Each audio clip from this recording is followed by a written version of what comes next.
Qo'limizdagi telefon orqali hatto nima haqida o'ylashimizni ham o'zgalar bizga uqtirishi mumkinligini hech o'ylab ko'rganmisiz?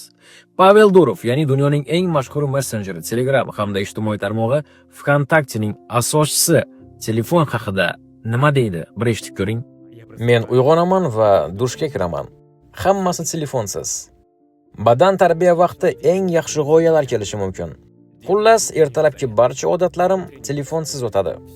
Agar uyg'ongach birinchi bo'lib telefonni qo'lingga olsang, qolgan kun bo'yi nima haqida o'ylashingni boshqalar belgilab beradigan insonga aylanasan. Xuddi shu holat uxlashdan oldin ijtimoiy tarmoqlarni kuzatib yotsang ham sen bilan sodir bo'ladi.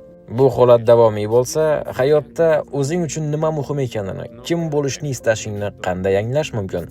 Men axborot manbalaridan to'liq uzilish kerak demoqchi emasman, lekin o'zing bilan qolib, aynan sen uchun nima muhimligini va bu dunyoda nimani o'zgartirishni istashing haqida o'ylash uchun vaqt ajratish juda muhim.